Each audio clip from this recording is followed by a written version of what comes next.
श्री राधे राधे, श्री राधे राधे।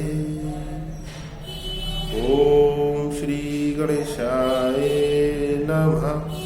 ओम गं गणपतये नमः। ओम गजानन भूतगणादि सेवितं कपितजम्बुफलचारुभक्षणम् उमासुतं शोक विनाशकारकं नमामि विघ्नेश्वर पाद पंकजम्।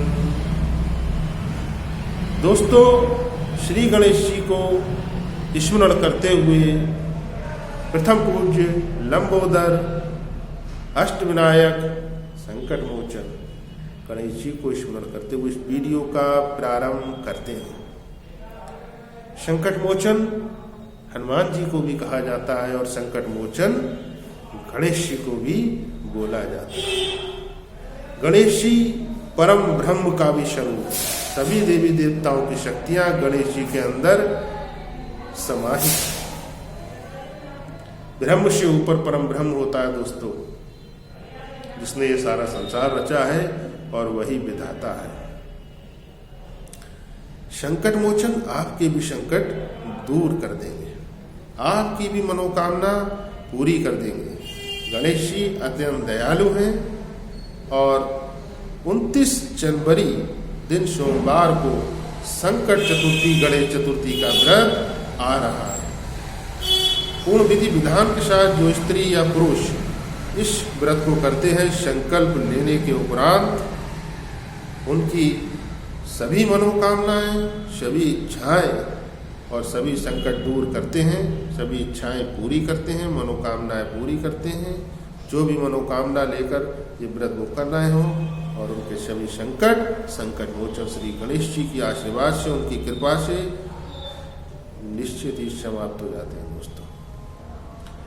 अतः आप लोग भी 29 जनवरी को ये विधि आपको बता रहा हूँ, इस विधि के साथ आप व्रत कीजिए संकट चतुर्थी का। साथ ही वो विशेष उपाय भी आपको बताऊंगा जो आप इस दिन यदि कर लेते हैं तो अगली गणेश चतुर्थी तक आपका कार्य निश्चित ही हो जाए।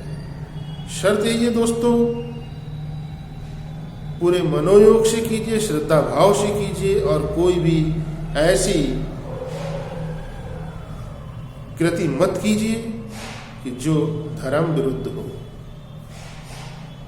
ऐसा नहीं होना चाहिए कि दिन में आप पूजा पाठ करें, व्रत आदि रखें और रात्रि काल में आप किसी प्रकार का कोई नशा आदि कर लें, दुर्वचन बोले। ऐसी पूजा पाठ ईश्वर कभी स्वीकार ही नहीं करते। आते हैं दोस्तों विधि के ऊपर। सबसे पहले आप संकल्प लीजिए। प्रातः काल में 29 जनवरी के स्नान आदि के उपरांत थोड़ा सा गंगा जल या जल अपनी दाईं हथेली के ऊपर रखें, थोड़े से अक्षत उसमें रखें और अपना नाम, अपना गोत्र, अपने स्थान को बोलते हुए, तिथि आदि का वर्णन करते हुए आप सीधे तौर पर भी कह सकते हैं कि मैं फला फला गोत्र, मेरा नाम, मेरे पिता का नाम या मेरे पति का नाम, और अपना गोत्र बोलें। और जो तिथि है कि आज 29 जनवरी दिन सोमवार संकट चतुर्थी का व्रत मैं रखने जा रहा हूँ या रखने जा रही हूँ और एक भुक्त भोजन करूँगी, अर्थात एक समय भोजन करेंगे या फलाहार करेंगे, वो भी आपको इस संकल्प में बोलना है और फिर वैसे ही आपको करना है दोस्तों। इसके बाद आप अपना पूजन प्रारंभ कीजिए, गणेश जी की पूजा कीजिए। घर में स्थापित जो भी आपके लक्ष्मी गणेश हैं उनमें गणेश जी की आप विशेष तौर पर पूजा कीजिए। बाकी सभी देवी देवताओं की पूजा तो आप जिस हिसाब से करते हो वैसे कीजिए। और गणेश जी को अति प्रिय चीज दूर्वा अवश्य चढ़ाइए। दूर्वा का नियम दोस्तों ये होता है कि 5, 7 या 11 या 21, 31, 41 की संख्या में ही दूर्वा चढ़ाना चाहिए। 1 या 3 की गिनती में दूर्वा कभी ना चढ़ाएं, अर्थात 10, 30 इस तरह से कभी दूर्वा नहीं चढ़ाना चाहिए। दूर्वा अच्छी तरह से पवित्र कर लीजिए गंगा जल आदि से। उसके नीचे के सिरे पे जड़ आदि कांटे के रूप में लगे होते हैं, वो तोड़ दीजिए और फिर उनको मौली से बांधकर गणेश जी के मस्तक पर, सर पर अर्पित कीजिए। या उनके हाथों में भी अर्पित कर सकते हैं, जब उनके पांव में अर्पित ना करें। पंचोपचार से पूजन कीजिए उनका, रोली, चावल और इसके अलावा उनको नए वस्त्र पहनाइए। और आपने अपने घर में विशेष प्रसाद भी इस दिन बनाना है, तिल का और गुड़ का। 2 तरह का प्रसाद बनेगा दोस्तों। सफेद तिल, कच्चे तिलों का प्रसाद भी बनता है।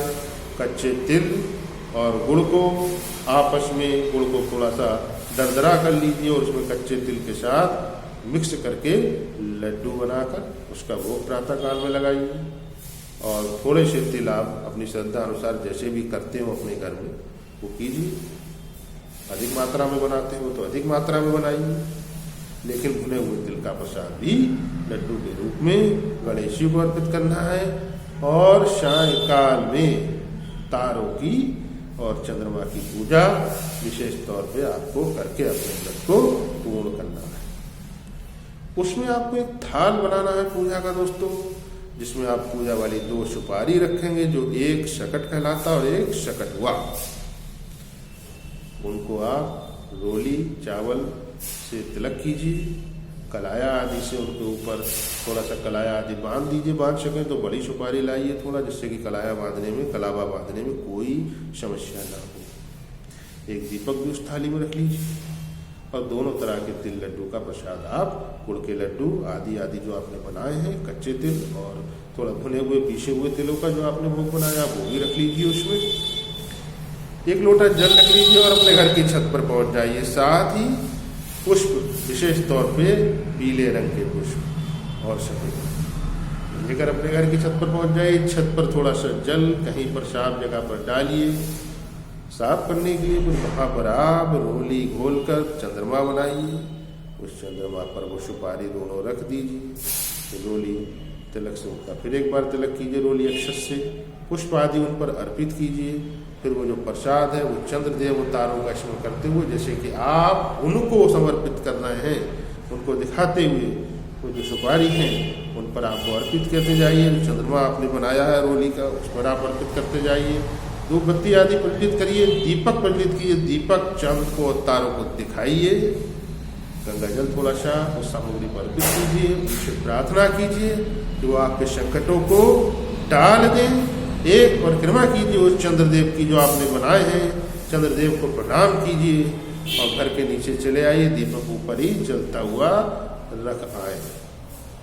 अगले दिन दोस्तों आप ये सारी सामग्री एकत्र करके रख लीजिए, किसी गमले आदि में डाल दीजिए।